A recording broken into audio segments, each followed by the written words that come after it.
Hey, and welcome to the Stories Unveiled podcast, where we talk about the purpose in every story and how to live in freedom from your past. I'm your host, Ashley Sears, and each episode you're invited into a conversation about real life between me and a friend. I believe if an issue is addressed in the Bible, then it's important to create a safe and supportive space to discuss it. While some of these conversations are not easy, I do believe they are worth it. If you like what you hear, please visit our ministry at storiesunveiledconference.com. Thank you for joining today. This episode is brought to you in part by Pure Desire Ministries. Lives and relationships are being destroyed by sexual brokenness, pornography, and betrayal trauma. Pure Desire believes you were designed to live a life without sexual brokenness and the effects it can have on your future. After working with men, women, and churches for over 20 years, Pure Desire has developed a comprehensive plan to breaking free, healing relationships, and getting your life back from sexual brokenness and betrayal trauma. Through recovery and healing groups, a clinical program, and partnerships, Pure Desire is helping the church effectively address unwanted sexual behaviors, betrayal trauma, and the impact of sexual brokenness. To join a group, start counseling, or get more information, go to puredesire.org. You can take your life back from sexual brokenness and betrayal trauma. Start your journey of healing today. You are listening to Season 2, Episode 17 of the Stories Unveiled podcast. This was a conversation I had with my friend, Rebekah Anne Perkins. In this episode, we chat candidly about singleness, navigating the journey through dating, and ultimately, what it looks like to surrender to God when you feel your dreams are not coming true. Rebekah Anne Perkins is a Christian women's life coach. She's a speaker, she's a podcaster, and she has spent more than 15 years helping women see their value in Christ and live a life of biblical abundance. She is passionate about unleashing women with God's truth so they can be who they were created to be. Rebekah loves her afternoon coffees, spontaneous adventures, and talking about Jesus. This was a fun episode filled with so much truth. I hope you enjoy it. Welcome, Rebekah. Thanks so much for coming. Hi, I'm so glad to be here. So we're just going to jump right in, and I'm just going to kind of set the stage a little bit. You are a Christian life coach for women. Yep. And I am sure you get asked all the time, what is that? Mm-hmm. What is a Christian life coach, especially like for women, mean? Tell me what that means, how you help women, and why that's so important to you. Yeah, well, to be honest, I mean, first and foremost, my calling is teacher, speaker. And really, life coaching came out of the fact that I would speak at events and women would come up to me afterwards, almost always, and just say, like, do you mentor or counsel, or how can we take this work to the next level? Because, you know, it's one thing to go to like a conference and hear amazing teaching. It's another thing to put it in practice. Right. And so after almost 10 years of just speaking and getting my master's degree in counseling, biblical counseling, it just kind of all morphed into, okay, now let me help people one-on-one. And yeah, I do it distinctively from a Christian worldview because I believe coaching in general is like a lot of mindset work. It's a lot of what are you thinking? What are you believing? What are you quote unquote creating in your life? Yeah. And I'm just, you know, I believe the Bible is true and the truth sets us free. So as a coach, I'm like, we have to be talking about truth here and biblical truth and not just coaching, like secular coaching tools and techniques. So does that answer the question? Yeah, totally. Okay. So you work with women on kind of like how to get unstuck, how to overcome like all the narrative that they're telling themselves, how to work through and process things. I mean, at the end of the day, Christian women that are just not living the abundant life that Christ's death on the cross really affords us, because I think we all kind of know, like, I should have some joy here, some peace, some freedom. Like, what's wrong? Right. I possess none of the fruits of the Spirit, but I am a believer. Right. And I feel really stuck, or I feel like I just can't grow, or these Bible studies aren't really doing what I think they're supposed to be doing. Yeah, I mean, that's the time that we should all kind of reach out to a professional, whether that's someone clergy or counseling or coaching. So yeah, I work with women on a variety of things. Right. Yes. So you said you got your master's in biblical counseling. Yep. And you also used to work in like corporate America, like in the corporate world. Education, higher education. Higher education, okay. But did you so you had other jobs though? Yes. Like this is not something that you have like always done, although I know that like ministry has been a part of your life for it has been really your whole life probably, yes. But a very long time. But when and why did you decide that this was what you wanted to do? Like, Oh, I don't think I did. I think God forced me to do it. Okay. When did you realize he was forcing you? Oh my. Or what brought you to that? I'm quitting my job. Because what were you doing before this? Yeah, I was managing a residential life department at a college in California. Okay. And before that, I worked at Liberty University, which is in Virginia. Right. I guess it all really started when I was 27 and thought I would be married, thought I would have kids by then, definitely thought my whole life I would kind of live. You had it a little planned. Well, I think the church had it planned for me, but yes, I definitely had that dream and that desire. And so by the time I was approaching late 20s, early 30s, I was pretty mad at God. And I was like, what do you want from me? Life is not going the way it seems to be going for all my friends, Yeah. And at that time I did, after a very long season of wrestling and some depression and some anxiety, he told me that's not the path I have for you. You're not going to be a young mom. You're not going to get married young. All the things that I thought were going to happen were not going to happen. And he said, I want you to speak. I want you to teach. I want you to lead these college-age women. So that was really just God's plan for my life. I mean, I don't know how else to say it except to say that eventually I had to just kind of surrender to that plan. And then about when I was 35, so 7 or 8 years later, it was also quit your job and do this full time. Mm-hmm. So, I'd been speaking on and off since I was about 27, 28. And then when the coaching and more speaking started to happen, it was quit your job, do this full time. Because I still wasn't married by then. Yeah. I mean. And we'll get into that in a minute. Yeah. At 35, I still wasn't married and I still didn't have kids. And so I was still, Lord, what is your purpose for my life? And he just kind of kept, revealing new things to me. So I wouldn't say I chose it. I would say through a series of events and through God's nudging and things, circumstances that were happening in your life, you just knew that this is what you were supposed to do. Yeah. Yeah. Okay, so I'm going to go back just a little bit. So you grew up in a solid family. Yeah. Pastor's kid, really close-knit family. Mm-hmm. You're really close with your siblings and your mom and dad. Yes. Went to a great college. Family. Yep. Great family, great college. And really you've worked at several colleges. Mm-hmm. You had a well-paying job. Your life, by all aspects, was great. Yeah. It's been very blessed. The Lord has protected me in a lot of ways and blessed me for sure. However, there has kind of been this one missing, quote unquote, puzzle piece. What you feel was kind of this whole of love and partnership, marriage. Yeah. Talk to me about your journey in dating as a young Christian woman in your 20s, but then versus your 30s. So all your friends, in your 20s, I guess maybe it's normal to be a young single Christian woman because you're dating. But in your 20s, were all your friends getting married? Yeah, for sure. I'm 40 now, for those who don't know. So we are talking about the early 2000s. I think now, even 20 years later, it's a little more normal to be single in all of your 20s and your early 30s.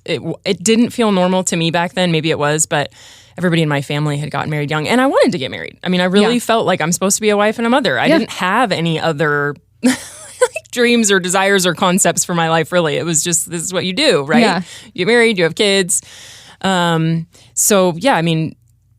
then was just, you date to marry. I grew up in the purity culture. You don't have sex before marriage. If you don't have sex before marriage, God will bless you, with a husband and kids. That was kind of the deal. You make the right choices. Right. And I did. Yeah. I did make the right choices. Right. I will say, just because I think it's an interesting fact, I didn't have sex until I was married, and I got married when I was 39.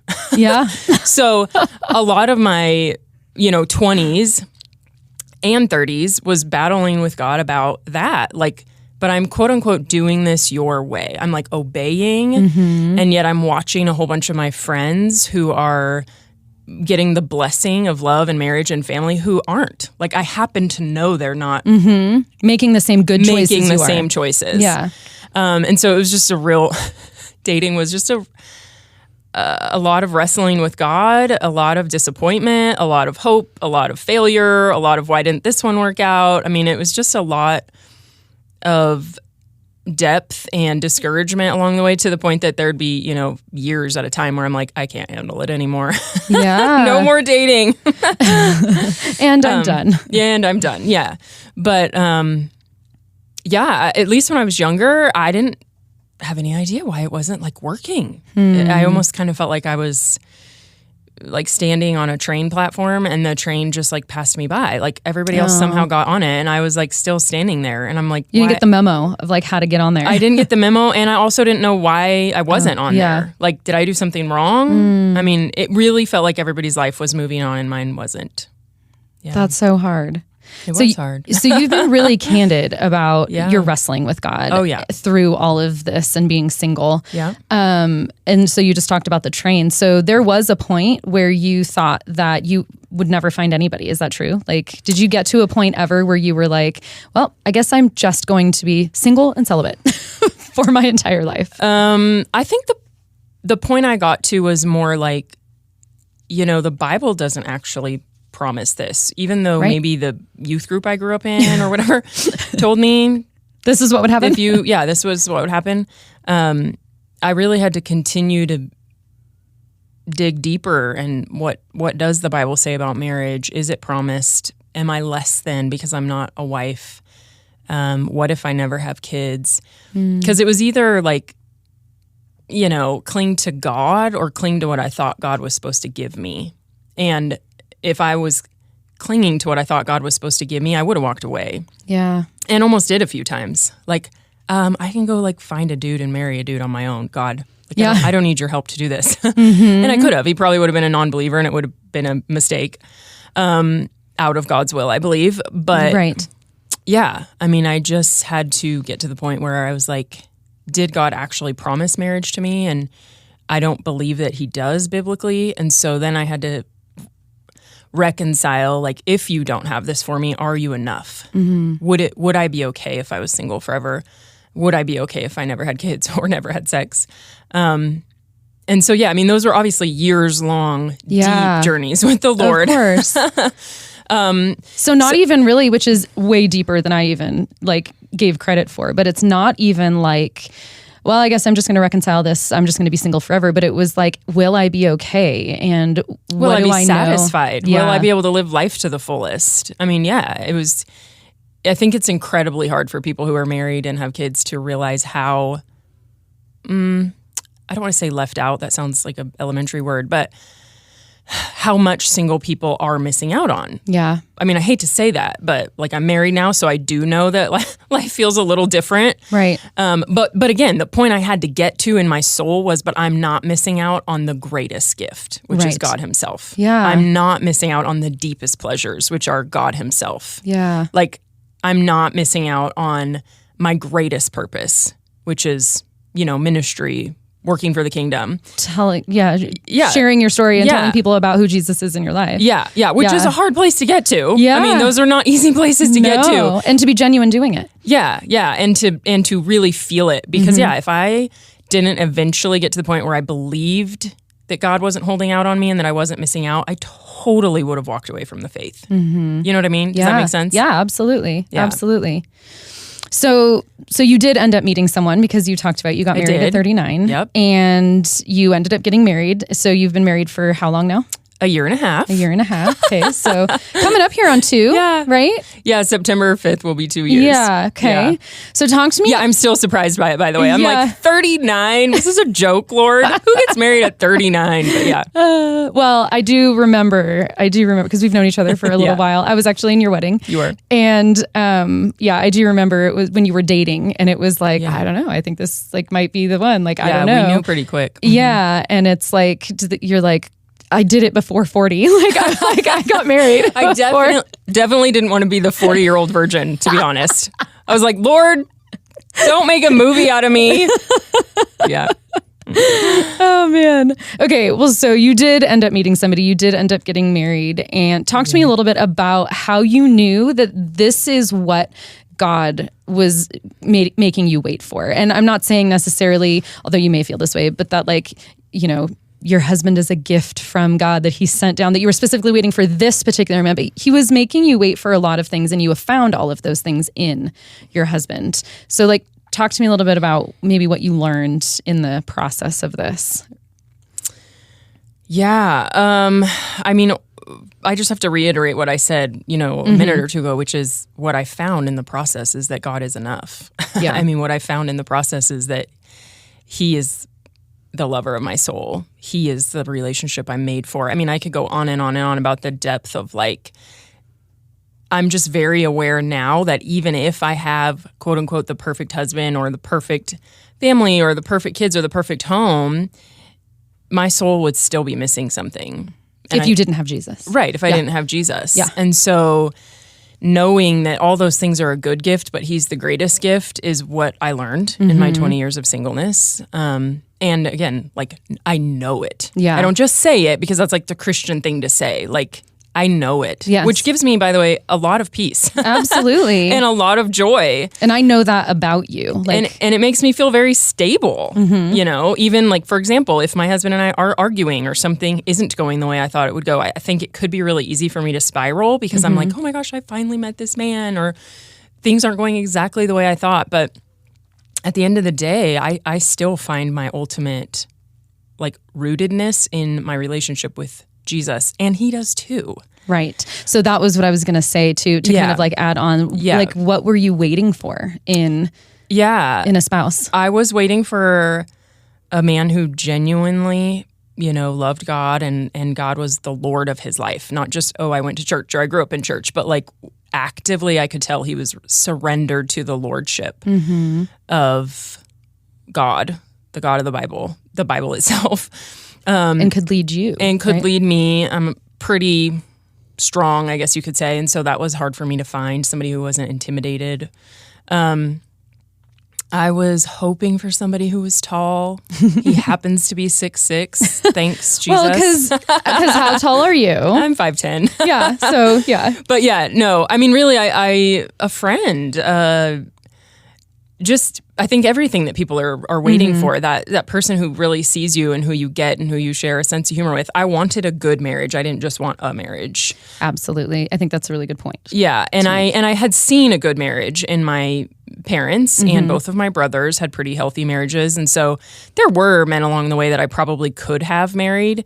But like I said, they either weren't believers or something was really off, and I just knew it in my gut. But yeah, when Jeff, which is my husband's name, came along, we both knew immediately, you are the one that I've kind of been looking for. And not to say that he's perfect or I'm perfect, but there is definitely God brought us together. Yeah. We know it. Yeah.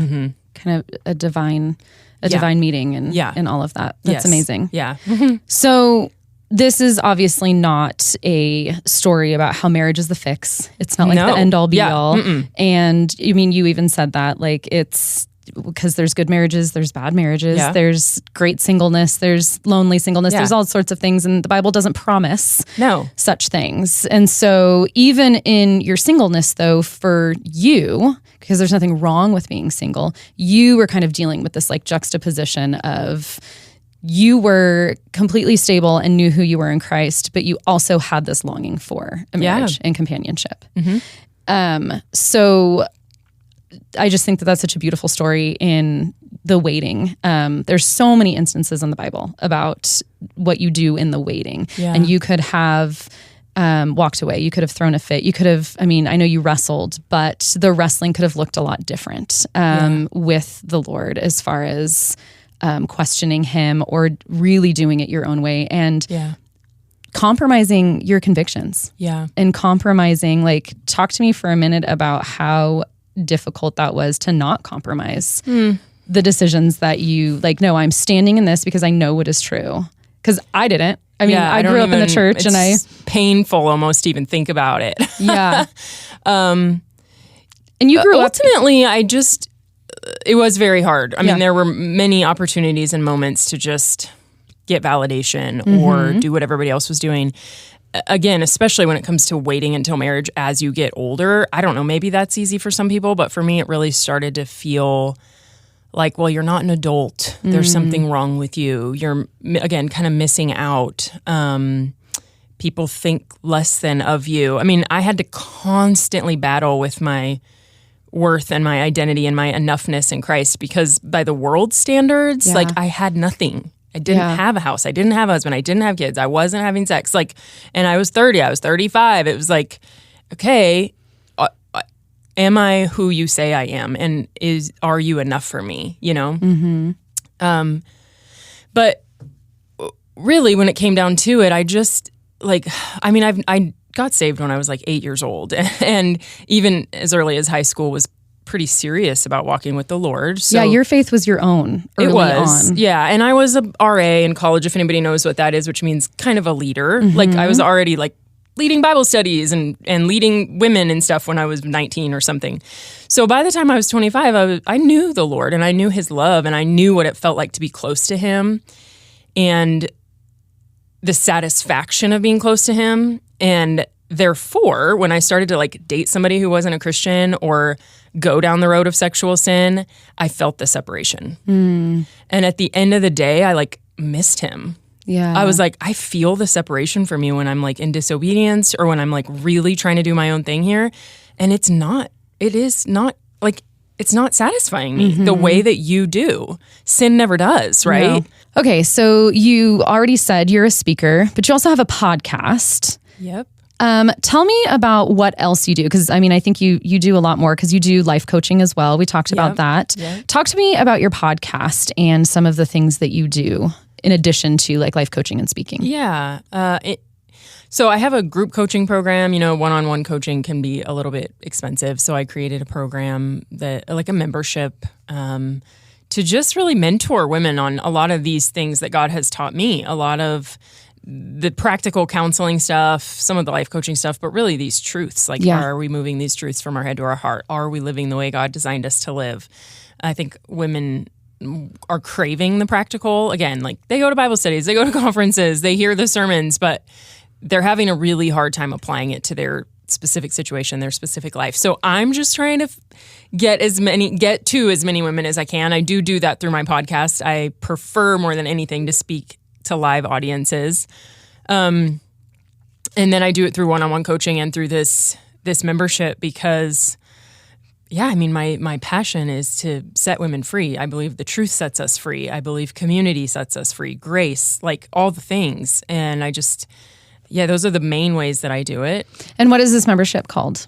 The Abundant Life Lab, which just means that we work on a specific theme every month that is something that will create freedom in your life. So this month, for example, we're working on taking our thoughts captive. Next month, we'll be working on letting God love you. Like, how do you let God actually love you? Yeah. And let those feelings in.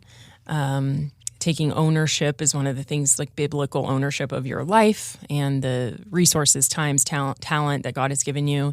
Just a lot of things that I think women are craving, and therefore they're kind of churning to secular resources. Yeah. Right? They're churning to people who don't have a biblical foundation to teach them some of this practical stuff. And yet I think the Bible gives us what we need.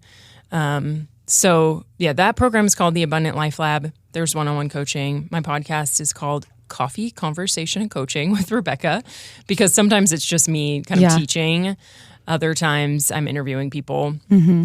But again, my passion is just truth. Like, can we get truth out there into the world in this modern day world where there's so much not truth? Yeah. Women are just so many lies. With so many books and so many podcasts and so many people to follow and so many resources that sound pretty good, but eventually just lead to more to do and more self-reliance, which we burn out. Yeah. Like, it never works. Yeah, absolutely.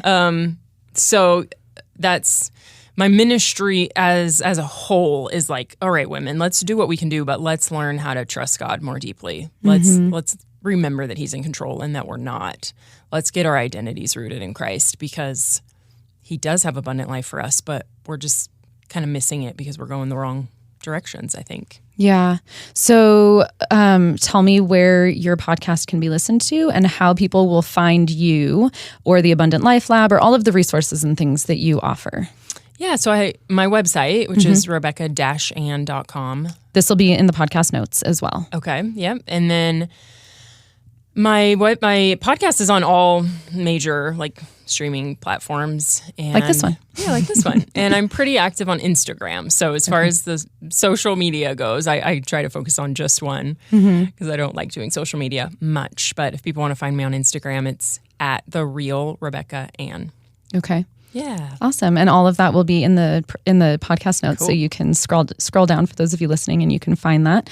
But go check her out and all of the amazing things, because I just love that God has taken your story and your life and created this passion in you, and you are living out the purpose that God has created you for, and use a platform that you've been given, and that you have to speak truth over women and to just really try and reach women in all areas and in all seasons, to just tell them who they are, who they've been created in Christ, and help them live abundantly. Yeah, it's humbling, and we all are always growing, right? I mean, we'll never stop maturing until the day that we die. But I guess you could say waiting or suffering or whatever you want to call the singleness did teach me a lot. I'm not going to deny that. And so the fact that I'm able to teach women some of these things that do create so much freedom and so much joy, I'm just humbled by it. So yeah, it's a blessing. It's a blessing that I get to do it. And I just pray that the Lord keeps teaching me new things and keeps giving me these opportunities until the day I die. Right. Just keep teaching me things, God, so that I can teach others. That's funny. So I'm going to kind of take us to our last question, which is this kind of similar thing I ask every guest, but in light of your story and your journey, for the listener that is maybe sitting in the waiting right now, that's really wrestling with God about whether the question is why God am I sitting here waiting, or why haven't you brought this to me, or whatever it is, but really wrestling in the waiting with God. What would you say to them? What would you tell them? What kind of encouragement or wisdom would you give them? A brief little coaching moment. I don't know what I would say as a coach, to be honest. From my own story, I'll just say keep wrestling. Yeah. I had so many moments over the span of, we'll say 18 years of singleness, that I cried out to God. I mean, to the point that I was literally crying, headache, screaming in my car, very raw with him. It wasn't all the time, but it would be like, okay, well, this is my 10th Christmas alone. I'm not doing another one. Whatever it was that would trigger it. Okay, this is my 12th baby shower this year, Lord. Not doing it again. Bridal shower. There'd always be something that would kind of trigger it. But yeah, I would just keep going back to him with, you say you're enough. I mean, my questions, my doubt, even my anger, my sadness, which would always eventually be longing that he would meet. And I've just learned, it doesn't matter what you bring him, he meets you there. I know that. And again, what a beautiful thing to know, right? Yeah. So, but you find that out in the wrestling. Yeah. So keep wrestling, because it the process of wrestling and him meeting you there over and over and over and over and over there is, I think, what he's trying to teach us all. Does that make sense? Yeah. Yeah. Yeah, it does. Thank you so much, Rebekah. I appreciate your candidness and just being willing. My pleasure. To share. Okay, go check out Rebekah. Thank you so much for joining us for today's conversation on the Stories Unveiled podcast. We would love it if you would leave us a rating or a review. If you would like to learn more about Stories Unveiled and our events, go to storiesunveiledconference.com or follow us on Facebook or Instagram at storiesunveiled_. The Stories Unveiled podcast is created in partnership with KTSY and Barefoot Media Ministries. For more encouragement and other podcasts, visit ktsy.org. Have an incredible day and go live unveiled.